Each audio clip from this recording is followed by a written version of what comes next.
Yeah. Hey, everyone. Welcome to episode 66. This is Just Us Guys podcast. We're back. I think it's been it's been 4 weeks since you've seen us, but, Yeah. yeah, it's been a minute. How's everyone doing?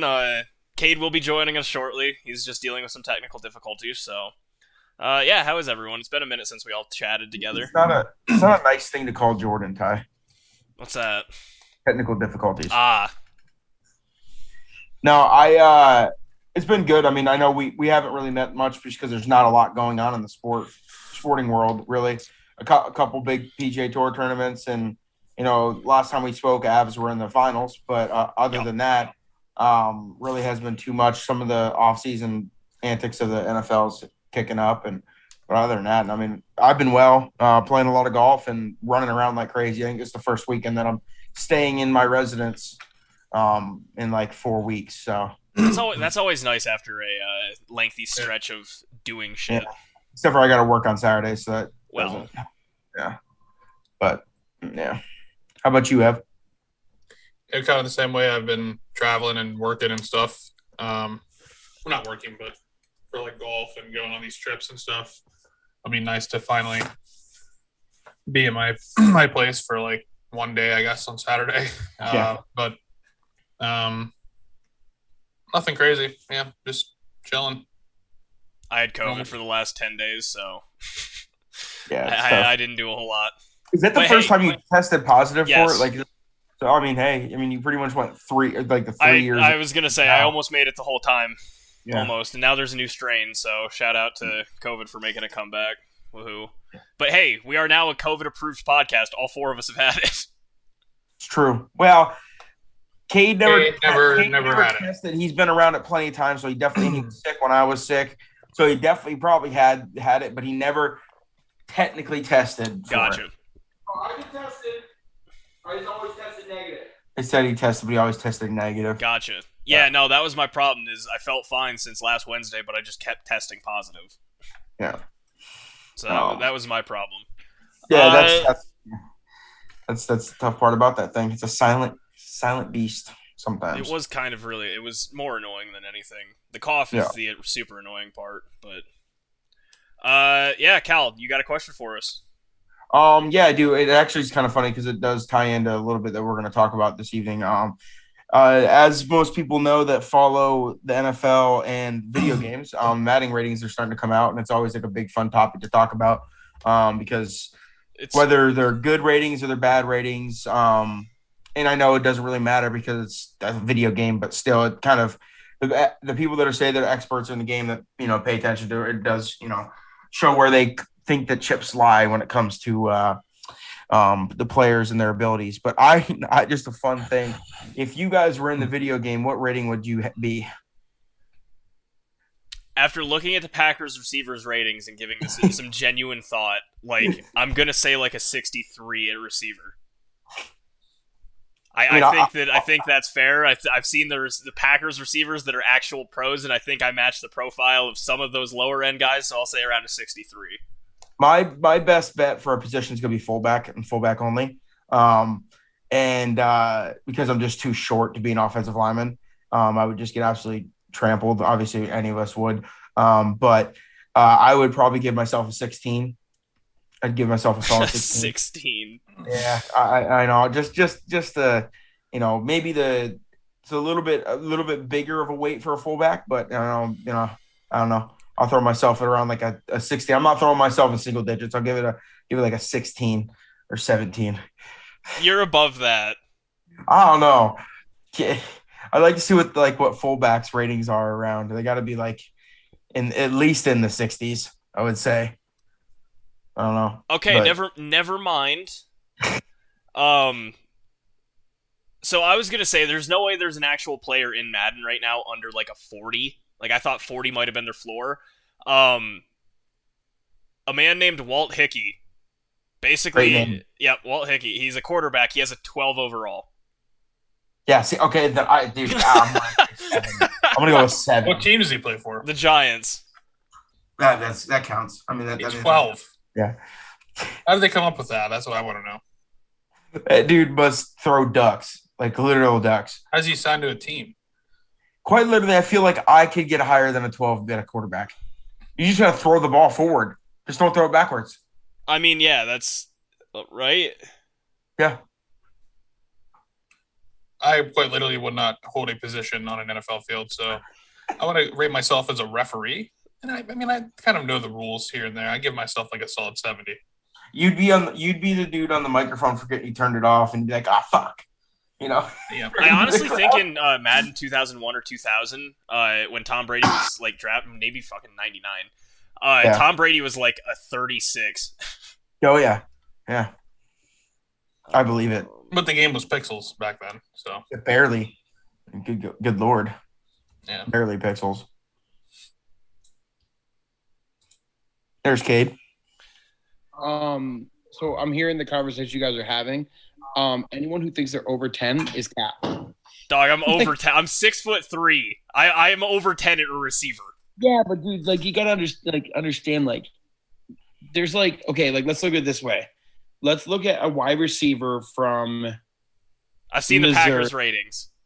Let's just say a wide receiver from Missouri that doesn't even make it to the NFL.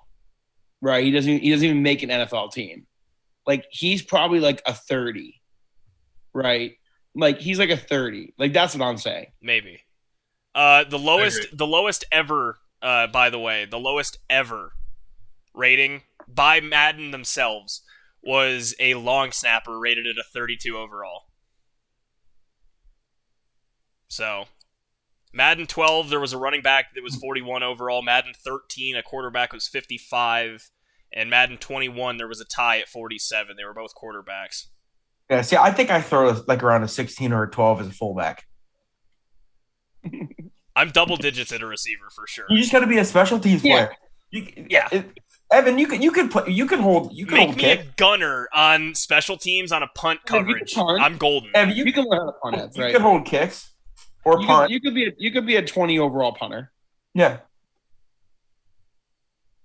I feel like if your ball goes past 20 yards, you gotta be at least a 20 yarder. I mean 20 overall. Maybe I'll just kick That's what our nibs. kick strength is, though. Like if you look at like the kick strength poor. rating, Poor. dude, like it's under 50 rating. No, it's definitely under fit. Yeah, kick is under fit. Yeah, absolutely. One of my buddies is a Division I punter, and he literally, it's crazy like what he can do with his leg. Slaughter Like balls. just standing there, just nuts. Yeah, like yeah, sure. Like we can all probably punt a ball like 40, 50 yards, like after it bounces and stuff. Those dudes are punting balls straight up in the air 50 yards. I was Yeah. gonna say Straight up Penn State's punter last year hit one like it literally was in the air for 71 yards. Right. With I bet one of us can punt one like 25 yards. That'd probably be it. I guarantee you I can kick a ball farther than I can throw a ball, and I can throw a ball about 50 yards. Yeah, I Are probably. we counting rollout? Are we counting rollout? No. Or are we I'm counting saying in the air because I can throw a in ball the air, like where it 45 lands. yards in the air comfortably. in the air, I could definitely kick an NFL football farther than I can throw it. Yeah, so Yeah. I'm saying like it's gonna I'm be probably in the air maxing longer. out right now, like in the air, throwing it probably 35 yards. It's probably NFL. And that's far. And I consider that far. Yeah. I think I do my best one on a crow hop, running start, chuck that thing with that right without being any condition or throwing it at all. 35 yards max. No, I don't need- all you I got to don't- do is hit him with a play action Mike Vick rollout just across the body. I mean, it's really, if you think about it, it's really from home plate to just past second base on a Major League Baseball field. Really, if you think about Which it. is still pretty far. Oh, it is. But I feel like I can throw it. If after like warming up a little bit and chucking it, I think I can. But I could definitely. I probably on a Last good time I boot threw a can get it football- farther than my throw. Last time I threw a football, I think was at the beach with you guys, and my shoulder was shot after. Yeah, we were talking about the other day, Evan. I'm like, remember when Evan went and bought a baseball glove just to play catch one time on the beach down in North Carolina? Love that. He's gonna have it right beside him. Jesus. I love that. I'm a fell. Dude, we worked that glove in just for one time. Yeah, Never know when you're gonna need it, right, Ev? And no, That's it's, never know when a good game of catch is gonna pop up. that's what I had. I brought both my first baseman's glove and my regular infield glove and tossed it around for a little bit. It was fun. But yeah, I mean, I'd say for the question, most like 15 overall, any position, most 15.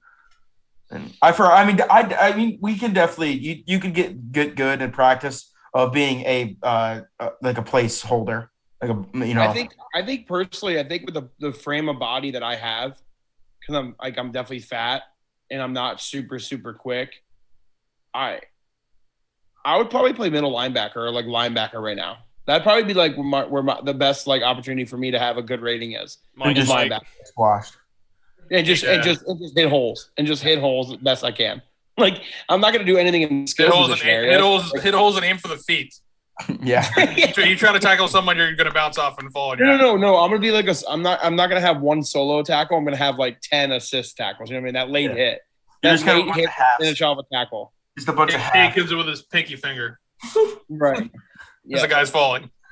Could you just imagine like freaking Quentin Nelson shedding a defensive lineman right now and then working up to the second level and just absolutely murdering you in the middle? Could you just imagine that right now? No, I'm good. I would take. I would quite literally get out of the way. I would take. Yeah, same. I would take one hit and just call for chop blocking because I would just go right to. Yeah, I would go for the feet. That's what I'm saying. You go right to his ankles and just curl up. I will tell you guys that I would take one hit and then I would retire. I will like Antonio Brown that shit. I will literally Herman crap that bitch. Just hermit crab it. Just fucking get Hermit crab it. Shell right up. I don't even know what that means. F it. Yeah. Looks like Ty's doing some more research over there. I am. No, I just went and looked at the Packers wide receiver rankings again. I'm still good. I will lower mine to a realistic 40. I mean, literally, you could almost. There's probably a Packers receiver. Pretty high, Ty. There's probably a Packers receiver that is less than 63, and you are not better than that. No, the lowest is 66. You're not even close. The lowest is 66. You could almost. And I don't know who it is. You could almost walk on to the Packers receiving core right now. Practice team apps. I actually think I could. For how bad it is. As a D1 athlete, right? I mean, Ty was not a D1. Not all of them. That's true. Look at Vince Papel. Well, some are D. Yeah, you're right. Some are D2. Correct. Or 3. Yeah, no. Again, Sammy Watkins is the Packers' best receiver at 79. Dream sitting here at talking on a podcast. Correct, but the Packers have 5 receivers that are in the 60s. You guys are all. I swear to God, I could walk onto that fucking practice team. You guys are missing Vince Papel. Yeah, Kate. Mark Wahlberg is way too short to play wide receiver. It was a really bad casting. Listen, we're talking about an OG, a Hall of Famer, bro. Just a blue collar man of Philadelphia. I was gonna say that's just it's all grit. I actually think he's in the Hall of Fame because of what like his story. All grit. His jersey or his cleats might be in there somewhere or something. Yeah, Vince Papali. Yeah, it's just facts though. All right. Let's just move on to the Mile High question. This week's question, shout out to the guys at Afternoon Drive.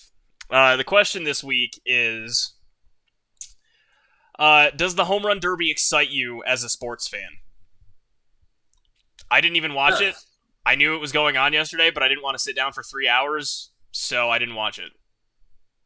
I thought it was a lot of fun to watch. I mean, I think that it's better than the dunk contest anymore, but I didn't watch it. I didn't watch dunk contest either. So I honestly I wouldn't have watched it if my buddy didn't invite me to the casino to watch it in the sports book. No. But of course you throw some extra money on it, and now it's all of a sudden interesting. But that is how that works. I thought it was interesting. Like, I mean, Albert Pujols beat Schwarber in the first round, which was like the biggest upset of the night for sure. I think Albert Pujols was plus 390 to win that matchup versus Schwarber, who was like minus 360. Albert Pujols to win the whole thing was like plus 6,600. So yeah, and I think he made out of the first round. I took the guy that beat him. I think, or no, Soto beat him. I think it was fun. I think with the home run derby, you kind of know what to expect, but with a dunk contest, it's like so hit or miss. It's hard to gauge what it's going to be like this year. Cause like out of nowhere, it was so bad from 2010 to like 2014, 15. It wasn't too bad. I mean, there was like Dwight Howard years in there and stuff where he's knocking on 12-foot rims, but like, they're like out of the random, 3 years were bad, and then all of a sudden we had like the best dunk contest that I've ever seen with Aaron Gordon and Zach LaVine in multiple years. So and then it got really bad again. Exactly. That's my it's all exact. about for the dunk contest, man. It's all about who's involved. I mean, it could be so much better by just some players are saying, yeah, let's do it. Now there's like no name players in there, which is kind of cool for them to get their name out there, but at the same time, like it's not bringing the attention that it does. But that's not doing what it's supposed to do. And that's the one thing that I will say about the home run derby has always been good at is it's something that the guys want to be a part of. Like the big names want to be a part of it.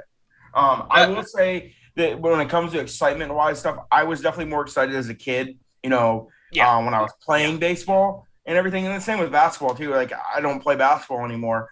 So I don't get too excited to watch that. I watch the All-Star game and maybe catch the 3-point contest if Steph's in it. But like that's one of those things. It all depends on who's in it. But if I was still playing basketball on a daily basis, then I probably would be excited for it. And the same with baseball. If I was playing it, it's just like if there was a long drive competition between the top golfers in the PGA Tour right now, I probably would watch it because that's what I do on a daily basis. So I think that's where it comes out for me. I personally think MLB All-Star Weekend's arguably the best product, though. Yeah, it does a good job. It was pretty cool last year. Yeah, like for All-Star games, that's probably the best product because in reality, like it actually means something too. Yeah, right, exactly. The NBA sucks. Well, it doesn't suck. It's just getting worse than what it used to be. It used to be the best. Now it's not anymore.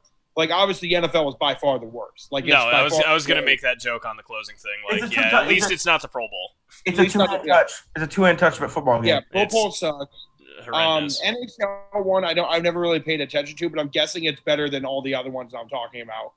And then baseball is like one that like tonight's game is real. Like it's real. Like Ohtani hit first at bat, by the way, on Kershaw. Yeah, like they're playing for as real as they can get. So I enjoy that aspect of it, but I should have tuned into it because I was an Albert Pujols fan growing up, and he's retiring this year. I should have, but I didn't. So that's on me. But yeah, for sure. I mean, I definitely think it's the home run derbies. When it comes to like all the skills thing, I guess you could say out of the All-Star weekends, it's probably the best. I mean, name another one that's better. Like you're lying.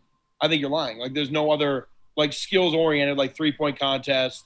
It could be a smidge shorter. Like that's the one thing. 3 hours. I saw that it was 3 hours yesterday. That's a long time. Yeah. Well, and I think it's what they take a lot of breaks too. They do the whole bracket play. Definitely takes a little bit longer than what it used to be, where they just went up and just hit. Where it was, hey, everyone go hit the shit out of some balls. Yeah. Right, I like the format though, other than the game. So that's why I'm okay with it. Because if you're gonna say like MLB All-Star Weekend is literally like a 3-hour home run derby and then a 3-hour game and it's done. Like where the basketball, it's like a 2-hour 3-point contest, 2-hour Rising Star game, celebrity game, and then the NBA. So like if you're gonna say like I'd honestly, in my opinion, even though I didn't watch it, I think it would be almost more attractive to watch because there's only 2 things going on. Well, there's a celebrity. They have like a softball. They have celebrity softball and shit too. That's not even televised though. No, the softball game's not even on TV. It's on like ESPN 3 or like MLB Network. MLB Network type thing. Right. Like it, yeah. So I think like what was it when it was in Cleveland 2 or 3 years ago? Machine Gun Kelly won MVP of it. Yeah, and he's the most unathletic person I've ever seen in my entire life. It's slow pitch softball, dude. Yeah, like, it's I'm a big fan. I'm just a big fan of watching Jenny Finch still up on the mound, even though she's like 38 years old now, but she's still just a 6'5" goddess. Just athletic. I thought it was pretty cool last night. I'm pretty sure that if that Rodriguez guy would have won, he would have won more money than he made this year in the MLB. Yeah, that's nuts. I mean, he was trying his ass off. Yeah, as he justly should. Yeah, and that's what I think is a big difference between like this All-Star weekend as compared to others, because there's actual implications, whether it's the home run derby for a lot of money and for the winning of whoever wins gets home field advantage in the World Series. But also, would you guys be more? I know it's not baseball, but I think the Pro Bowl would be better if they played actual flag football. Yeah, I just think that it would make things a lot easier. I still wouldn't think it'd be a lot more fun to those guys trying to do spin moves on each other and stuff, trying not to flags. And again, I think all it'd be more I competitive. want is them to bring back the skills side of things, not fucking dodgeball, not all this random shit. Yeah. Like dodgeball's fun, but like when we were growing up and there was the actual challenges, like, hey, who can throw a ball the farthest? You know, Yeah. and then it's the quarterback receiver combo, who can do the most. Like those things were actually entertaining. They should do ones. They should do wide receiver, cornerback ones. Like anything, one-on-one. literally That'd anything. be electric. They should Like do one. Jalen Ramsey go up against. Yeah, with all this talking Devontae shit, Adams. all this stuff on the field, and do ones. No, it just Yeah. needs to be. Do a It literally practice just thing. needs to be playground stuff, and they quit doing it, and we're like, oh yeah, hey, we're gonna do this, this, and this, and it was no one wanted that. Dude, what if they Nobody. just did a just straight up did a live game up? That'd be awesome. Dude, how great would that be? That'd be awesome. Like it's just the NFL's got to figure out something because again, it used to be a whole thing. It used to be, hey, let's go to Hawaii. Let's like you'll go out there for 2 weeks, basically a mini vacation away from your family, hanging out with all the boys right before the end of the year. Like, and then they were like, oh, hey, we're gonna put it in Arizona. We're gonna put it in Orlando. We're gonna do this, that. Like, it was at least had something special, and then they've just stripped all of it. Yeah, no, and literally the game is one of the most boring things to watch. No, ever. nobody cares. Yeah, it's No horrible. one. So bad. That's why I think like at least flag football would be kind of fun to watch because Well, it's different. I feel like they would try harder because like you're getting juked on because you can't get their flag. You know, I think that'd be interesting to watch. But yeah, I mean, definitely out of all star games and everything, I will say the MLB has the best product. I mean, they're just Yeah. NHL's probably second to me. Again, NHL's how they've changed it is fun, where they do all 4 divisions now, and then they do 3s basically. Like that's actually it's actually entertaining. Yeah.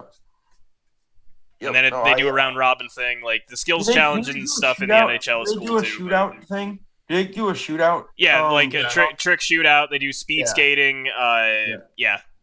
Speed skating is my favorite because like the shootout is like it's dumb anymore. But Well, a lot of them The bring their speed- kids speed out skating- and do fancy shit like that. Well, speed skating is fancy. very dangerous because people are. I mean, they're just skating without. Well, you lose really- your edge, you're fucked. Yeah, there's no helmets. They don't have helmets on either. Like Yeah. you lose your edge. You lose your edge. You're hitting your fucking head off. What the is board. it like? Hardest slap shot too. That one's always entertaining. That's- Just Actually, that might be my favorite because I was that's gonna say that shit's just Shea entertaining. Weber, and Chara were always like number 1 and 2. 108 I mile an think hour they puck could- coming at you. I think it'd be Fuck. really cool if they did a division the straight shootout challenge where the starting goalies from each of the divisions go up against the whatever five. It's kind of like that. Like I think that'd be Yeah, but freaking it's like awesome. it's like a parody now. It's like Yeah. But I think that'd people be so just do like dumb shit.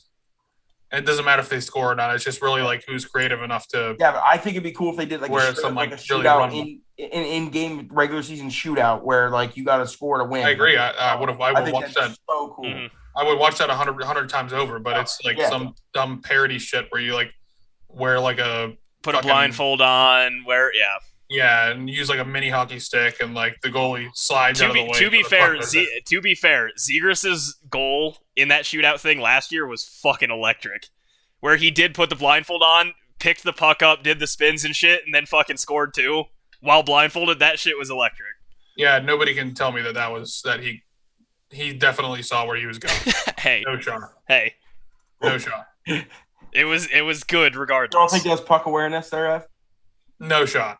Ev?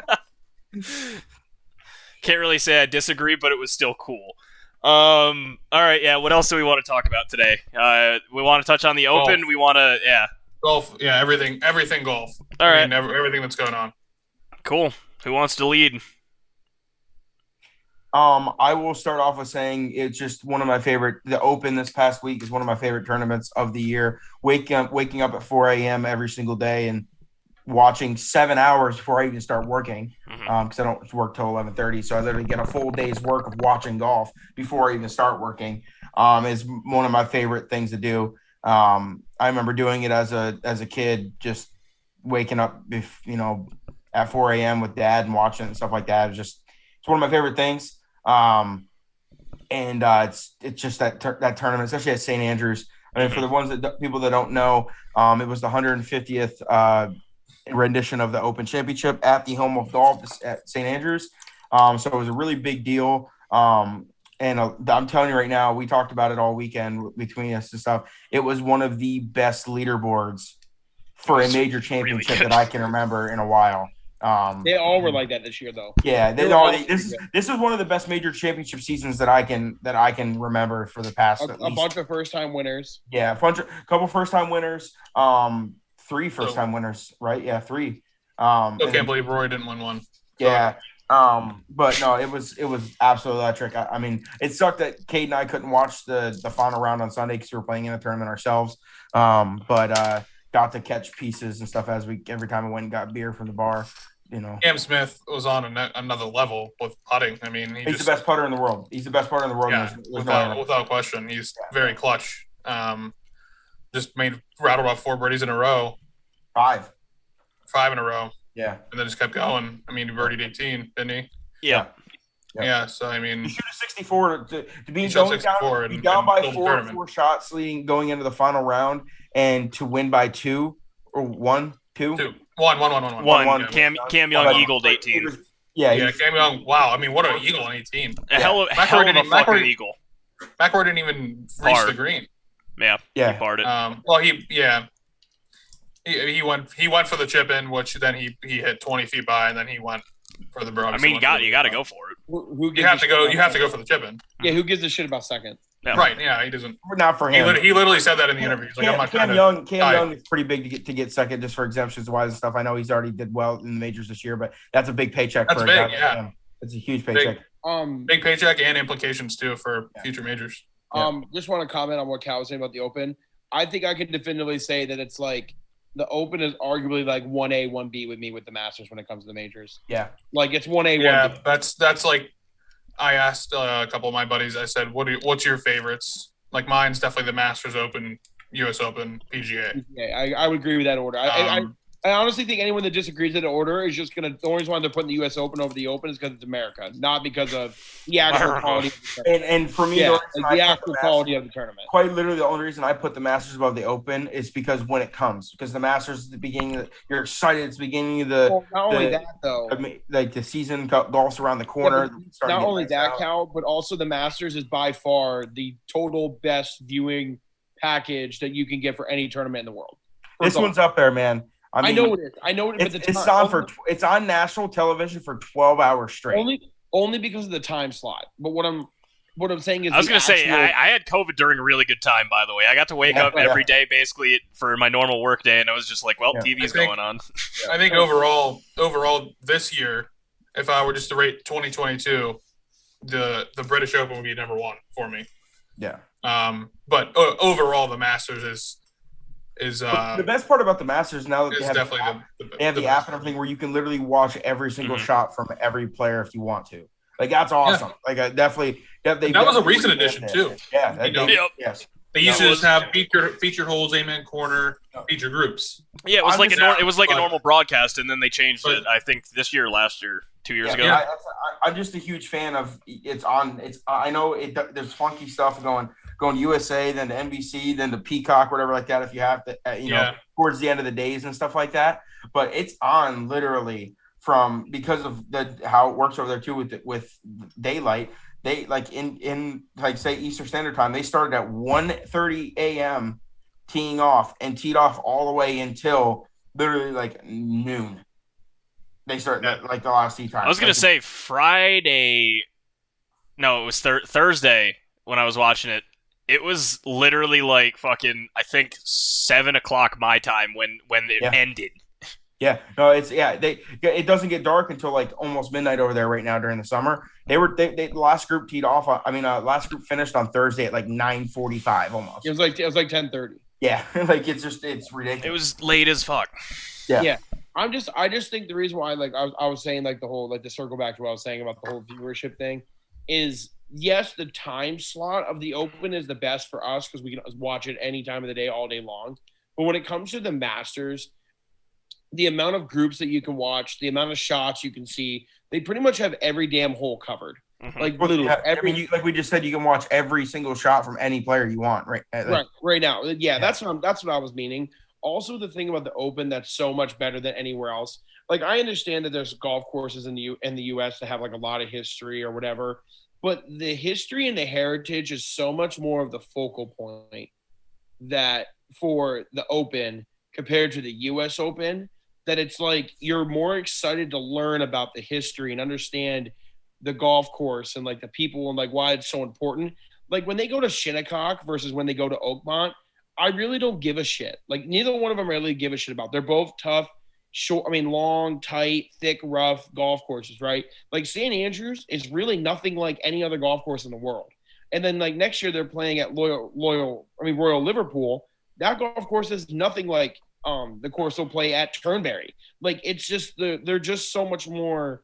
I'm so much more invested in the golf course and so much more invested in watching like what hole means what and like how it played and everything, because they're just so different and the golf is so unique compared to what we see over here. Well, this golf course in general, like literally 7 years ago in 2015 when Zach Johnson won it, the winner was 10 under. This year was 20. There was like 10 people that were above 10 under or like more that finished this one. So like St. Andrews played completely different than it did 7 years ago, like completely different. And that's the best part about like what they can do with links golf and with what the weather provides and everything like that. I mean, I hope next year they had 8. There was like 8 drivable par 4s in this golf course depending on the wind.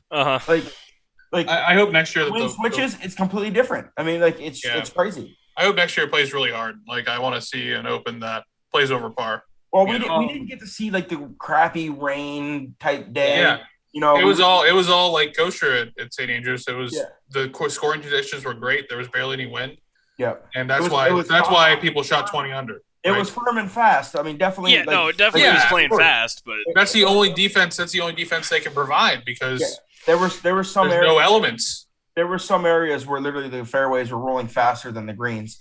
And on top of it, they actually used some pin locations on these greens that they've never done before. And I heard John Daly said that. 33 times that it's been played here, they use some locations that they've never used before. See, the problem that they ran into with the setup where they got screwed was the reason why the fairways are so firm is because that helps the ball roll into rough and into fescue, right? Like that's the whole point. Into the bunkers. And into the bunkers and all that stuff. But the problem was that it was so dry and they haven't gotten any rain that the fescue turned into wispy weeds. Oh, they were getting spin out of it. Yeah, I was gonna say they did. That was the one thing they did not give a fuck hitting out of the rough and all that. Shit. McElroy hit it in the fescue on purpose. A lot of them did. 17. Everyone did on 17 because like it had a good angle and it wasn't penalizing like typically like it is. So Hovland on Saturday in his bogey-free round when he was looking like he was potentially going to be a problem for Rory, every drive it seemed like he just hit it intentionally not in the fairway. Yeah, right. Yeah. And again, bogey-free round. Yeah, and all that takes is one good day of rain, and that fescue is completely different. It's right. That's what I'm saying. Because I just watched a video from Rick Shields. He went and played Royal Liverpool. Okay, and he like the fescue there because it's just on the other side of the bay, right? The fescue there is literally like waist high, green, lush. Like you cannot hit it in there without taking. It's a penalty if you hit it in there, right? We're like that's what I want to see. Right, and I think that's what I mean. It just so happened the weather that they got is like it just didn't work out. They played Western Pennsylvania fescue where you can, unless you're at Oakmont, you can hit out of it. You know, pretty much all of it. There's not really a course that I know of that has fescue that you can't just go and hit out of it, but Oakmont. So, does anyone want to touch on the? It's so crazy. After Cam Smith literally has the jug on the stand, they're asking him about the Live Tour. And I knew that when he said his team deals with that, he was hiding something for sure. I still think he's hiding something. Obviously, it's not out yet that he's with the Live Tour, but like, that's what everybody has said. Not Brooks Koepka, but a couple other like live defectors, what I'm going to call them. They have said that exact statement. Yeah, exact statement. I will say I wouldn't be surprised if he did because hey, if the money's right, I'm telling you, we're gonna see more and more people. We're gonna see a merger. We're gonna see a merger. More and more people doing it. It's just more and more people are gonna do it. I mean, look at they snagged Faraday. They snagged Faraday. One of the David Faraday today. One of the faces of golf commentary, maybe the face other than Jim Nantz of golf commentary. They snagged him. Like the dude lives on the Golf Channel. Like he literally's had his own show for the last 15 years on the Golf Channel. Yeah, that's true. And they're trying to sign Charles Barkley too, which is like and like Charles Barkley said, hey, I'm gonna answer the call. I mean, but the thing with he leaves TNT, bro. God damn. With that, Cade's gonna go to war with Saudi Arabia. The rumor is Cade. NBA TNT is literally the best show on TV. Literally, it wins more awards than any other show in the world. It wins more Emmys than you could ever imagine for a freaking after and halftime basketball show. It's ridiculous. If they ruin that, I'm going to be pissed. Cade's going to war with Saudi. There was a rumor out there that how they keep them is the Live Tour signs a deal with TNT, and then that would allow Charles to be with them. There's no way that Turner Sports is going to do that. I was going to say, I don't know about that. I mean, everyone has. If they start signing all these people, like they're going to have to. Somebody's going to take an interest. I think honestly, here's where until the official World Golf ranking points renew in January 1st, whether they're going to give them points or not. It does not mean shit until that happens. So literally anybody that signs and does it are just going to earn a bag. And I get it. Some people should earn a bag and some people I don't think should. You know, that's a whole other argument. Like Cam Smith, if Cam Smith signs it, it's stupid. It'd be so dumb for him. Here's my thing. I genuinely think he sticks around until the end of the FedEx playoffs. Once the FedEx Cup is decided, I think he's gone. Yeah, because he's number 2 in the rankings right now. That's $20 million pot. Like, well, yeah, but if he signs for $110 million, he doesn't give a fuck about the playoffs. But why not get money while you can? So double dip. Yeah, play out the FedEx Cup. Dip, play out the FedEx Cup, and then if as long as that stands, fuck it. You got that $100. You got $100 million there too. Tour, yeah. Yeah, and he moved up all the way. He moved up all the way to number 2 in the world. By the way. Yeah. But this is the thing. No matter what. What is Roy now? 3. 3. Wow. Yeah. No matter third place finish. Cantlay moved up to 4. Cantlay moved up to 4. No matter how we look at it, and this is all I'm saying. No matter how we look at it, it's all just fun and games and money being thrown around until the official World Golf Ranking chooses what happens.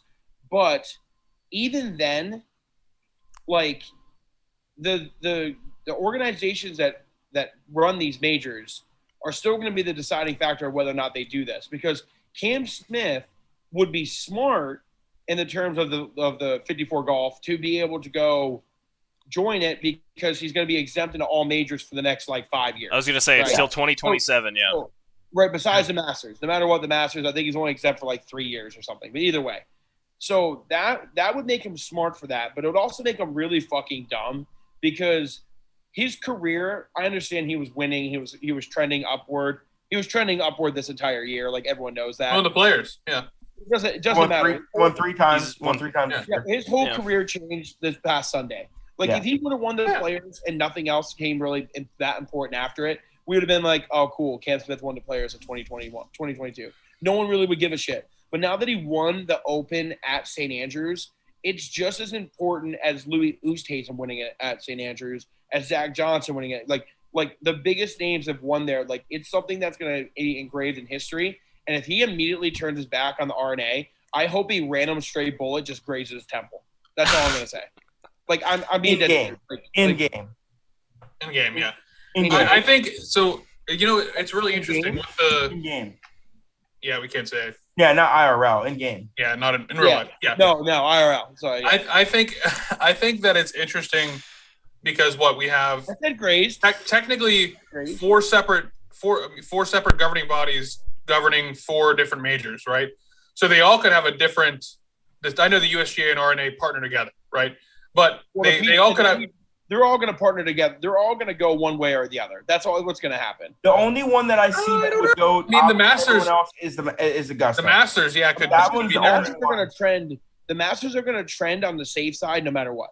Well, you got to remember. So when you're talking about the other 3, you got the PGA, large corporation, USJ, large corporation, RNA, large corporation. The Augusta National, not that large. It's So just that's what I'm decided saying. by, the board. They can, like, they're gonna do whatever the heck they want as compared to the other three. They're gonna go with the politically correct, do what they need to do to make sure they're saving face way. I 100% believe that the RNA and the USGA are because I mean I know it's not the PGA Tour and the DP World Tour, but I will say that you are 100% not going to. They are going to trend in the side of the PGA Tour and the DP World Tour because that's the safe options right now. The PGA is definitely not going to allow them 100%. Like the PGA's already came out and said that. Yeah, I think Ryder Cup's done. I think they're all gonna allow them. I really do. I think so too. If they can get in on their own fruition, it's like safe. Yeah. No, I understand what you're saying. I think like if they're not going to deny, if the guy goes through U.S. Open qualifying, they're not going to deny him. No, I agree with that. But what I'm saying is I don't think that that Augusta is going to invite Taylor Gooch, who's that's what I'm saying. They're different. They're different because it's invitational. Right. And what I'm saying is the PGA Championship, I don't think they're going to – because the PGA Championship is all off world ranking. It has nothing to do – you can't qualify for it unless you're a club pro. That's it. So or if you win at PGA Tour tournaments and stuff. Right. That's going to be the world ranking. That's going to like they have nothing to do with wins or anything. It's all world ranking only. So they're not going to let them in because if the world ranking doesn't let them, right? Yeah.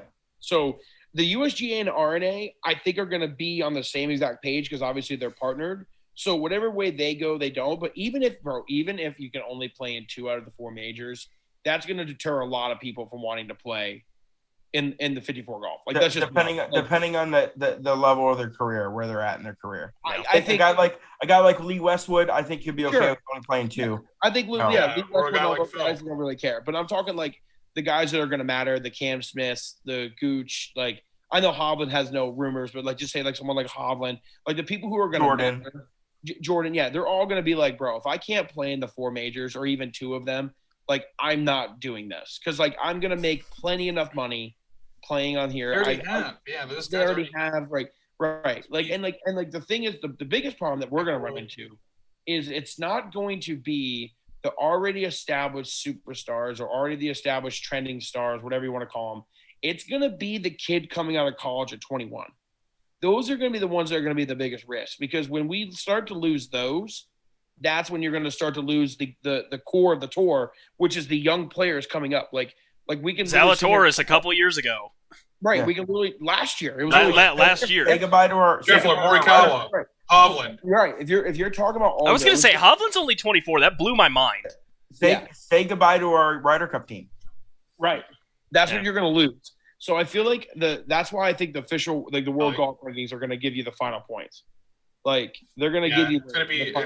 If they get awarded, golf points for playing in the Live Tour, like it's. Everyone's going. I'm telling you right now, if they allow World Golf Rankings, we will see the biggest names on tour leave. I agree. Maybe not like Rory and Jordan. Not the board. Not the steadfast guys. But Rory, Rahm, and Jordan, JT. The ones that have been JT. They've been out there vocally like saying it. But I can't say no to see maybe a Scheffler or a Schauffele. Nah, Scotty will never go because he's too religious, and Saudis do not mix well with Christians. If they offer him $400 million like they did Rahm, and he gets World Golf Ranking points, guy's not going. I don't think Scotty. I don't think will ever go. Listen, but Xander will leave. Dude, I would have never thought Cam Smith would have been in that conversation. And I would. Right now. I would. Why would? Him and Greg Norman are boys. Why? Yeah. Okay, first off, big time boys.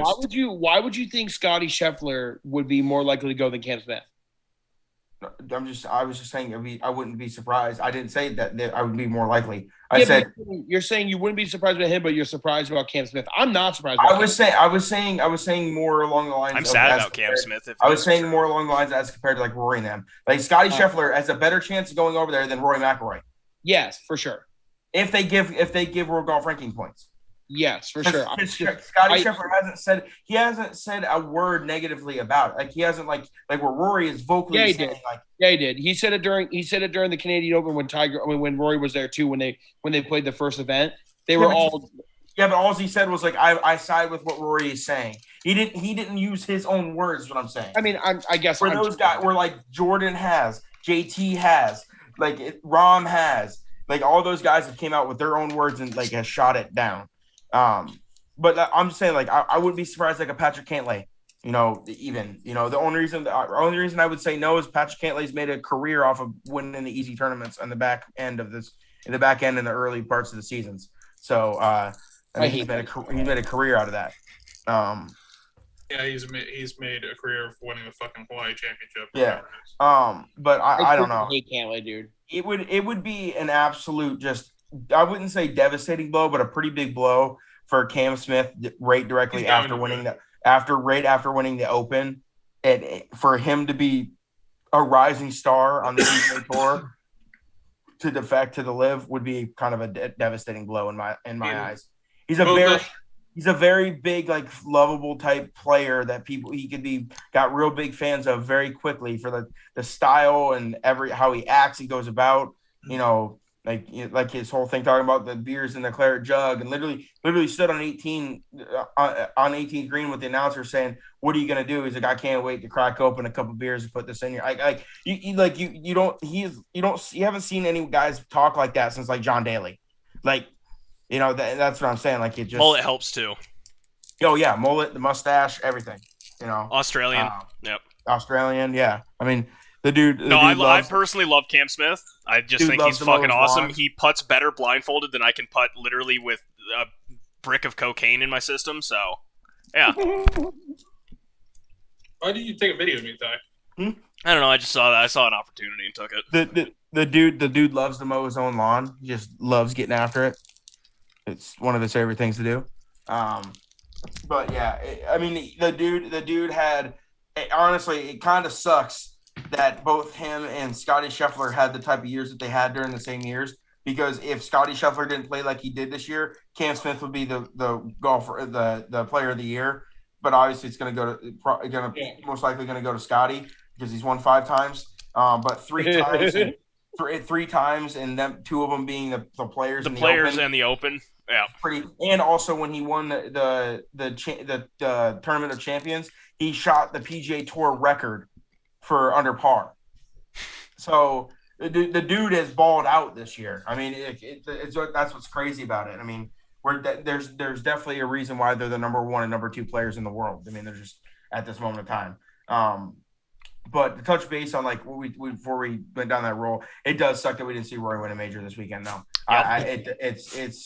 it would have been such a big swinging dick at the Live Tour if he would have. It's honestly gotten to the point where it's like you hear him? Yeah. Who was that? Was he? That was a fucking. He's just rolling on his back in the middle of the bed, just like playing with himself. I will wholeheartedly say that if like the fact that Rory couldn't win one this year, I literally said to Countdown, I had bullshit about this on the way over to that tournament on Sunday. I literally said if he wins this one, he ends his career with 8. If he doesn't win one in today, he might not ever win one again. Yeah. I literally said that, and I really do truly mean that. It's like him. It's literally like him trying to win his first one over again at this moment in time. It really is. He's absolutely a born again virgin. Yeah. Like actually. If he would have won this one, I would have laid $100 down on him getting to 8 majors in his career. If he would have won this weekend, he would have won either he was going to win the Masters or the PGA Championship right immediately next year. Right. That's what I'm saying. He would have started. He would have kick-started that like run again of like just complete dominance. Because in my opinion, like we've seen, like I said to Cal, like we've seen guys rise to the top, come back down. We've seen guys dominate for a little bit, but like that's the way the golf is right now. Right. They go on big spurts. Better over the last 12 years than Rory McIlroy. Like we can argue this forever, but there's nobody been better. No. I know he hasn't won a major in 8 years, but he's still the best player in my generation of players, right? Like I don't consider Tiger my generation. I consider Rory McIlroy my generation. He is and I don't think there's anyone close. Yeah, Cam Smith said that. He said that in his interview. He goes, there's no way around it that Rory McIlroy is the most consistent player on this tour. Yeah, there's no one that's more consistent than him. Well, again, I mean, look, so we've shared all the stats like in our group and everything on like how well Rory has played for basically the past year and hasn't won a major. But again, like it is goddamn insane that he had a bogey-free 18 on Sunday and lost.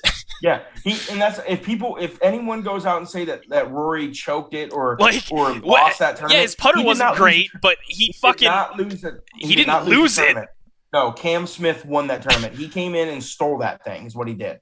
That wasn't Rory laying down because he hit the greens and he was there. He missed like 6 putts on the lip.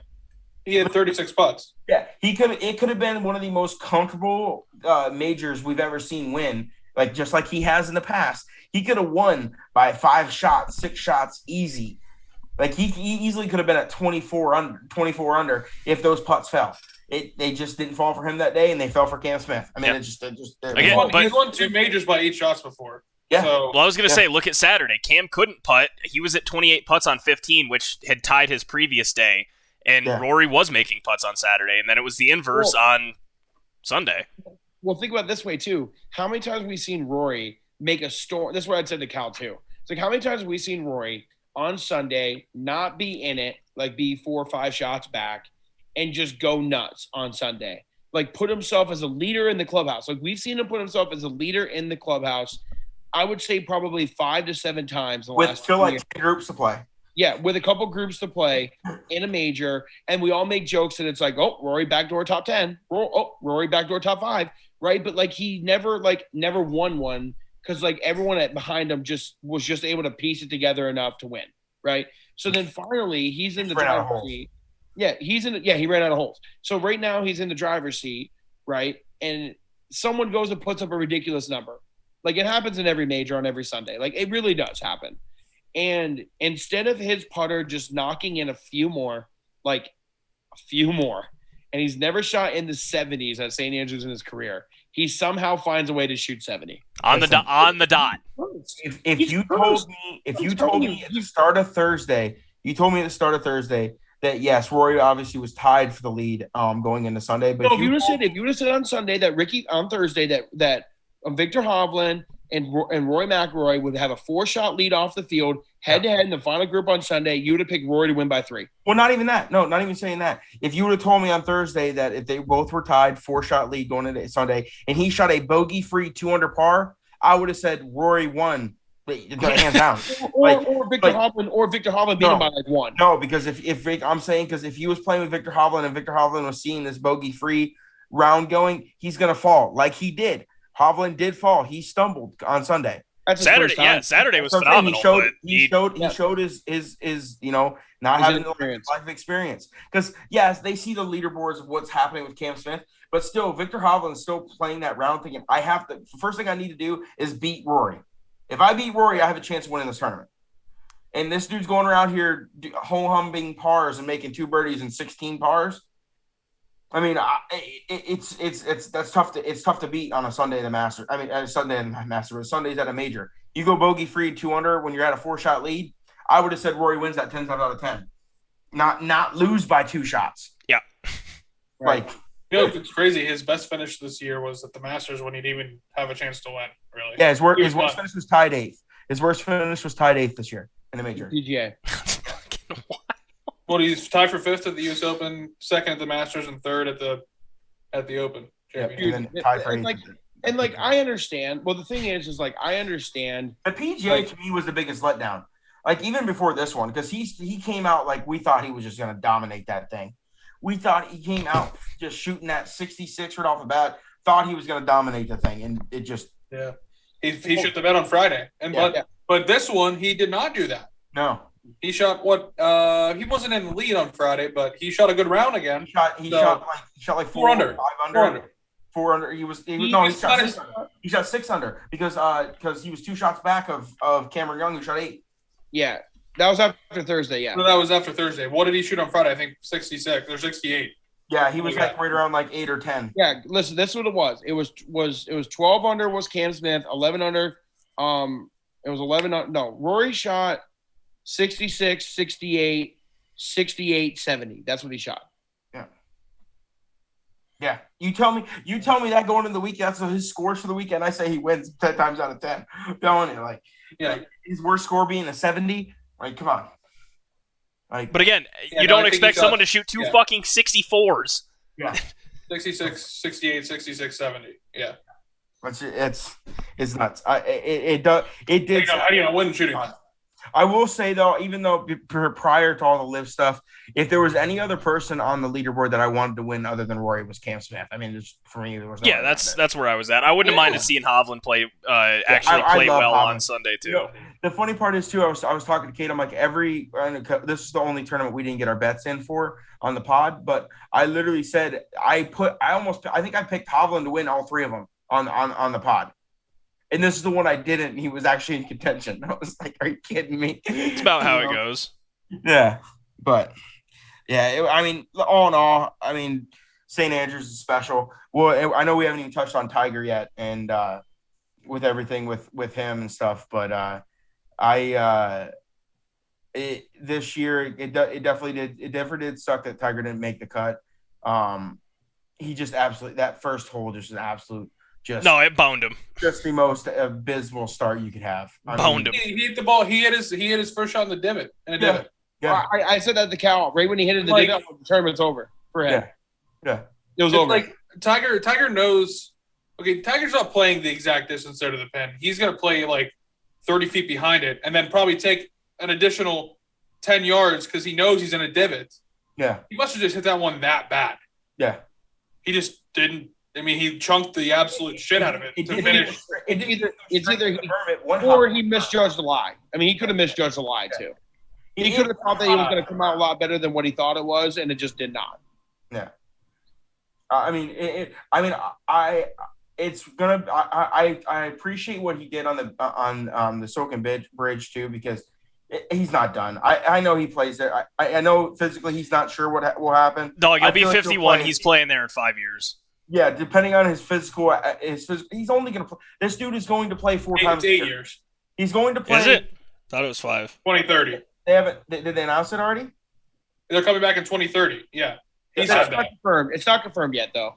That's just what everyone thinks. I genuinely thought it was like 5 years, but That usually It is every 5 years. Like that's why that's why everyone's like that doesn't make any sense because the longest gap between the Open was from 1973 to like 80 or something like that, and then this past one was the second longest in its history. And It was that was only because of the COVID year. COVID. Yeah, because of the COVID. That was it. That was the only reason.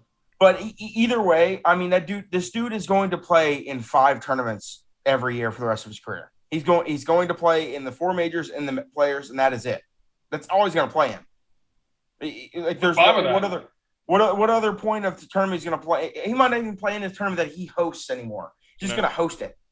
hit the honorable first shot and call it a day. Yeah. This is going to be a really dumb question. The players, does that count like as a PGA Tour winner now? Yes. Okay.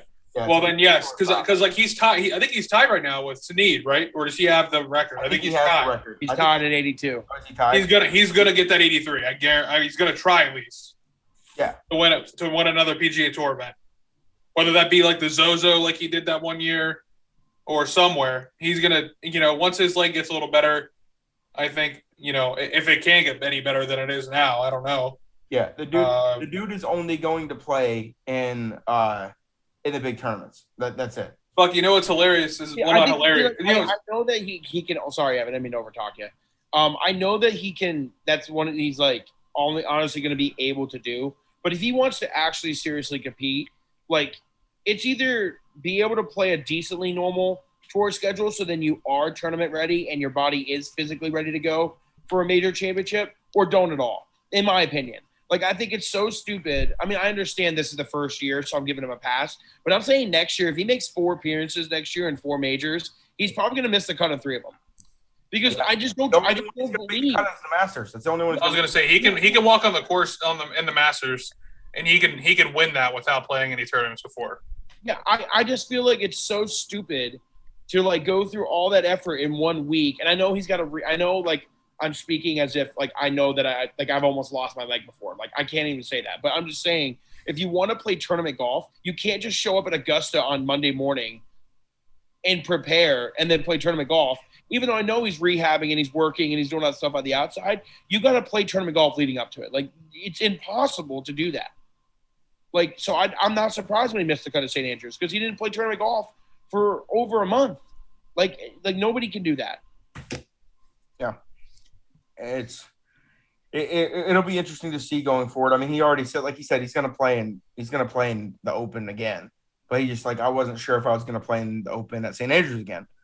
He will, but I think he will. I think he will. I almost certainly think he will. Even if he doesn't say he retires, let's just say he retires, he will make sure to play that round of golf. Yes, it will happen. Uh-huh. He will play at the Masters every year. He'll do that until he's done.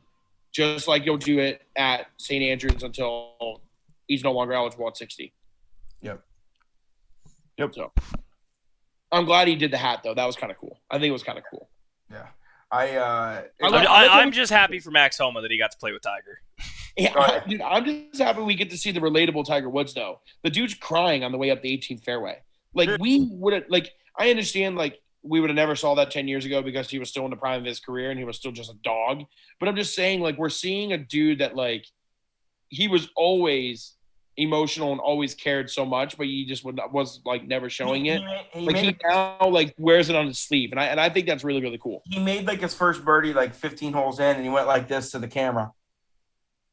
Like never saw that before. It was always like you'd see a fist pump when it was big, but every time you just head down. I'm going to the next like that. It was a mission. Now it's it's one of those things where you can sit back and see the sunset and say, I'm gonna enjoy this shit. Yeah, I'm going to entertain a little bit. Let's have some fun. And you see that a little bit more. You see him – I don't know if you guys saw at the beginning of the week, him like when Rory was like practicing putting, he chipped the ball at him. He chipped a couple. Yeah, like that's stuff that Tiger never did before, ever. That's why he didn't have any friends. He didn't have any friends on tour because he was there for business and business only. Now he's there to have fun, and it's a little bit cooler to see him be that way. Like he's not taking it as serious. But yeah, I hope we see him again. I know we said goodbye to Mark Calcavecchia this week at the Open, but I do not see us saying goodbye to him this year. But Mark, he'll be just fine at his little house at Loxahatchee. Yeah. How about Phil not getting any love though coming up the 18th? Because it could be his last too. That dude didn't get love all weekend. He never. They showed like one shot. I was gonna say I never saw Phil. I never saw Phil either. And I watched the main broadcast the whole time. They showed him like one shot.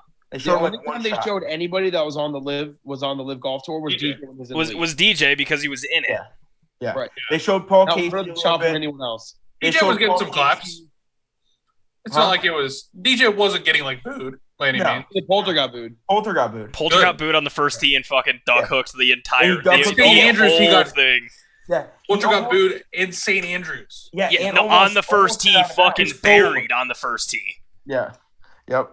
They showed him a little bit. They showed Paul Casey a little bit because Paul Casey's like first tournament back in like 6 months because of his back. Since the he signed with the Live too. Yeah. I didn't honestly. I don't know about you guys. I didn't see shit about Brooks, by the way. No, he didn't see Brooks at all. He also missed the cut because he's terrible. Oh, well, I know he missed the cut, but they showed him on Thursday a little bit.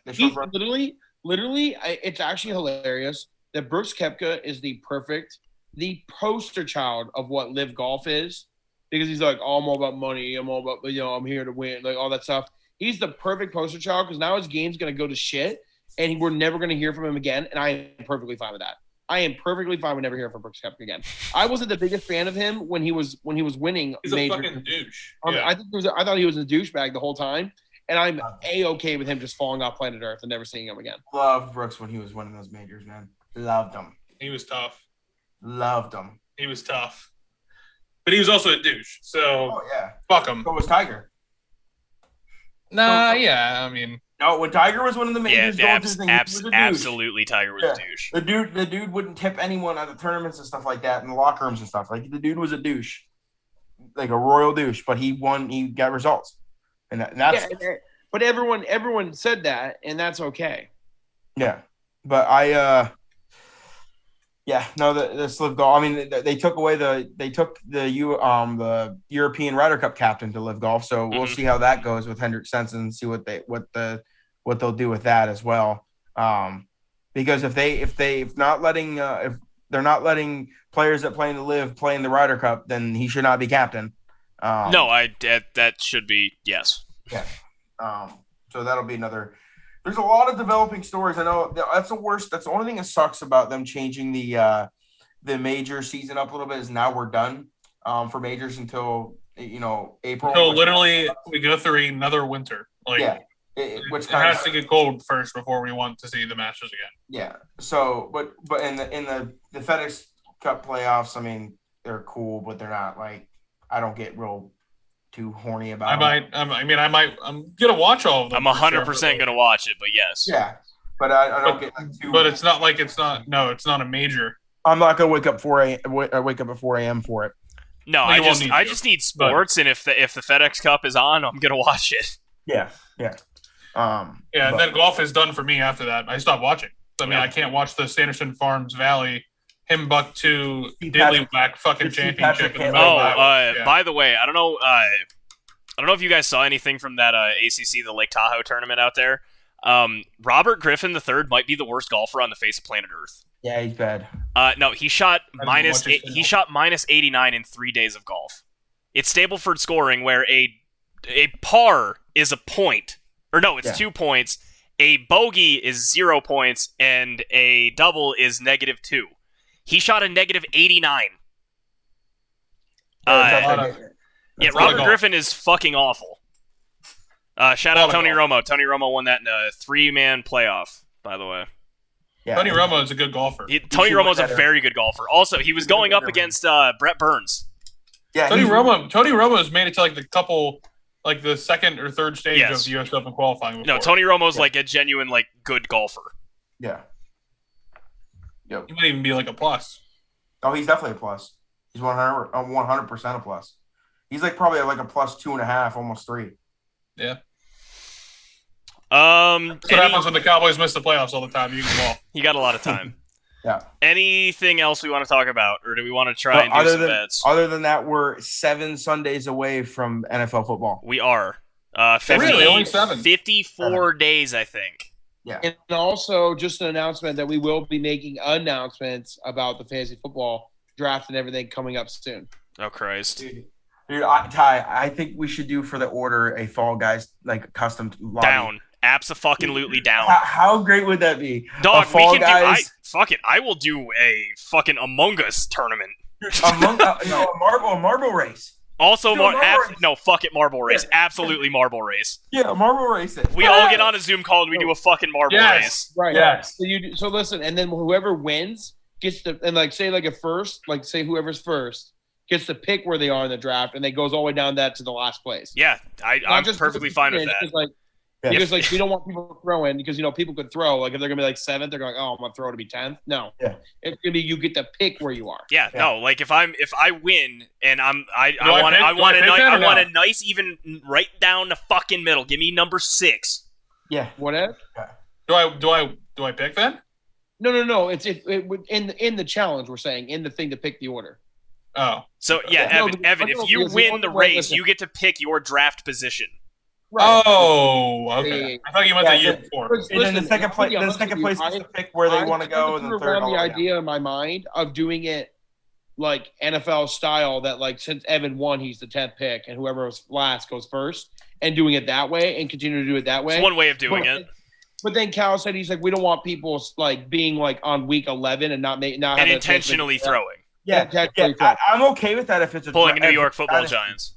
If it's a dynasty league, I'm okay with it. Well, then it'd be different, but yeah. Every year is a new year, so I don't think you should get penalized for winning the league last year. Well, I mean, the thing is, it's not about getting. Obviously, you're not getting penalized because one of the best picks in the draft you can have is 10. It's one of the best picks you can have. The back to back is always money. Right, going 10 and 11, 2 of the top 11 players is better than 2 of the top. If you're that's why. Yeah, you go 5, you got 2 of the top 15. Yeah. Right, exactly. If you go first, you have 2 of the top 20 at best. Right, exactly. So it's like it's a very like It's a I give mean, and it's all take. perspective. Hey, it's a give and that's why I said fucking drop me right in the middle. I love picking right in the middle. I'm a huge 4 guy. I'm a See, big I'm 4. 4, 5, 6. I live there. I thrive there. that's like that's like every like fantasy footballer's dream. Yeah. See, I'm a huge fan of like 8, 9, 10. I love 8, 9, 10. I don't Because mind 8, picking 9, on the 10 back end because usually my decision's made for me. Yeah. Right, exactly. And then like if like you know it kind of falls on how the drafts are going. Like say if it's like, you know, if you're going 2 wide receivers or 2 running backs or like however it may go, you can just absolutely stack a position by getting 2 of the top, say 12 players. And then you can just absolutely, when it comes back around, go ahead and just draft another one of those and just have the best receiving core, best running back. I was gonna say, core. yeah, you get to pick your skill position players are fucking set, and then you take your surprise breakout quarterback. Like the one year I got Jared Goff, he ended up being in the MVP conversation with the Rams. Yeah. I got him in like the 14th round. Yep, and I'm totally keeping Herbert this year, so you guys might as well just don't Smart even worry call. about it. Yeah, I gotta figure out the keepers. I don't remember everyone's. You know, eventually we're all gonna have to meet in person, like they used to do over at the Garzels, and like actually, I'll bring a whole binder of just notes. Yeah. Yeah, we'll have to make Ty the what's it called? The secretary. I'm good with He's that. doing minutes. I'll do minutes. Yeah, but that's right around the corner, man. I mean, we're like I said, seven Sundays away. I'm super pumped. Yeah, I'm Super very pumped. excited for football. Yep.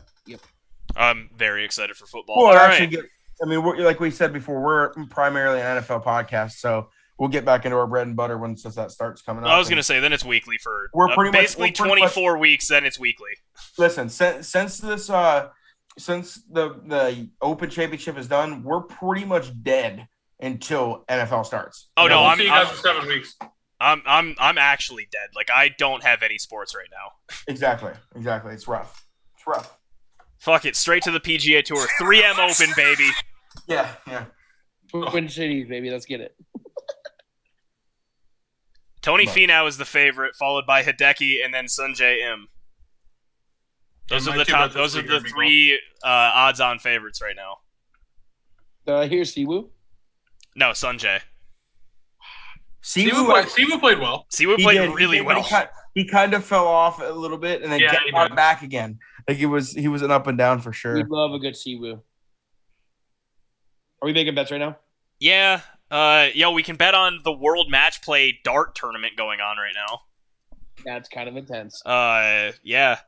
Tour de France is going on right now. Tennis. I am so fucking boned for bets right now. This field for the 3M championship is dog shit. Yeah, no, it's not good. That's why I was looking at it. Hey, Ricky's playing because he has to. Yeah, Ricky's Yeah. playing. Yeah. Yeah. I might take a flyer on Rick just because. Ricky is He bad. played well at the Scottish Open too and fell on his face in the last round. Like he played. He needed to beat 2 other guys that were ahead of him to qualify in, and he was only 1 shot behind them, and he shot like a 75 on Sunday. All right. Well, I got mine. So rough. Okay, go ahead. What is yours, Ty? Just doing 2 UFC bets. I'm going to do Alexander Gustafsson to win just outright. It's plus 162, and Patty the Batty to win by KO. Wow, Patty the Batty is fighting. Yeah, and Patty to win by KO. TKO is plus 270. Dude, it's at 445. Yeah, no, it's a free boy. It's Gustafson, by the way. I know it's Gustafson. My fucking tongue got fat. Shut Fucking up. I had illiterate. COVID. You illiterate fuck. Tom Aspinwall's fighting. Holy shit. Hassenwolf. Aspinwall. That's a tough fight to pick. All right, my first bet. I'm done. Keep me on the Excel, boys. I'm sorry. I already know that. we well- already decided we're just gonna recap that on football. Yeah. Yeah, let's redo it for football for sure. My first bet's going to be Ricky Fowler top 40 plus 100. Be a good one. I like that a lot. I might put a lot of money on that. Top 40? Come on, Rick. You can't do that. Just go to the live. Because you're fucking hopeless. Probably already is going to go to the live. Yeah, he's hopeless. Okay, if we don't give a shit about the odds, then yeah, just Rick top 40. He's That's plus 100. Hey, I'm plus. I'm plus, baby. that he's just waiting to see the implications, and once that's all wired out, he's gonna go. Yeah, I agree. All right, I got mine. Man, I want to pick Aspinwall. I got mine. I'm gonna give you mine, Ty. You ready? Yep. I'm What you doing got? Bo Hostler to miss the cut at plus 124. And we're doubling down on Rick. We're going Ricky top 20 plus 250. Cal nods his. I see out of the peripheral. Cal nods his head. I'm taking Patty KO. Fuck it, Ty. I'm going with you. I mean, it'll be interesting. Plus 270. So I mean, fair money. I swear to the gods of whatever gods you believe in, if Ricky doesn't finish top 40, after I'm going to put a lot of money on him. At the I'm going to 3M be Open. fucking pissed. I'm going to be fucking pissed. So help me Christ.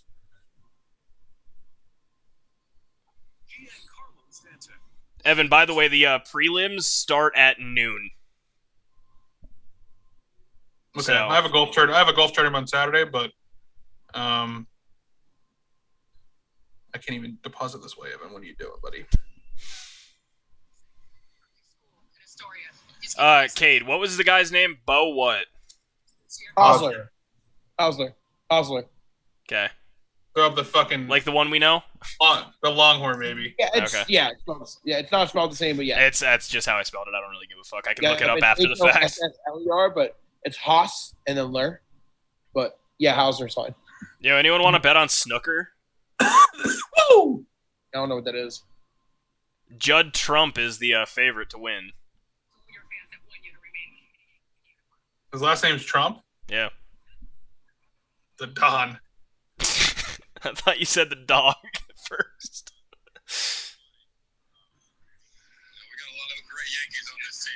Oh, there's not a lot to bet on right now, man. No, there's not. I haven't put a bet down in literally the last bet I put on was 614. Well, hey, if anyone's feeling real froggy, NFL preseason starts August 11th. Currently, the Patriots are -2 against the Giants. Lions are favored against the Falcons in preseason. I think I might take the Falcons to go 3-0 because usually awful teams go 3-0, like undefeated in the preseason. Look at the Browns for all those years. By the way, the Browns are dogs to Jacksonville.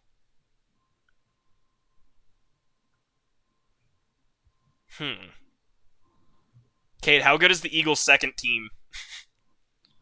I mean, like Jalen Rager's on the second team. All right, great, because they're playing the Jets and they're only 1.5 point favorites. Their backup. Who's their backup?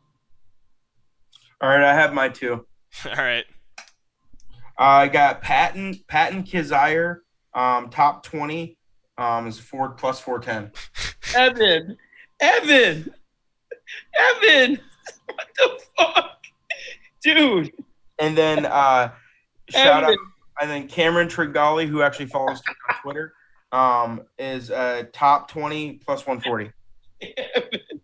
Roll the Guys, dice. I love how we immediately said that golf's basically dead to all of us, and we all bet golf more or less. There's nothing else to bet on. I know. Evan, I was guys, going look at straight. the picture I- Evan just said, please. Listen, Look at I the was picture Evan straight just going to the WNBA, but they don't have futures. They only have tonight's game. And then, Dude, look at Evan's bet now on the picture he sent us. I see it. I love it. I fucking love it. Come on, Rick. Absolutely need Rick. I can't imagine. This is the stupidest thing I've ever seen. Absolutely Top 40, need baby. Rick.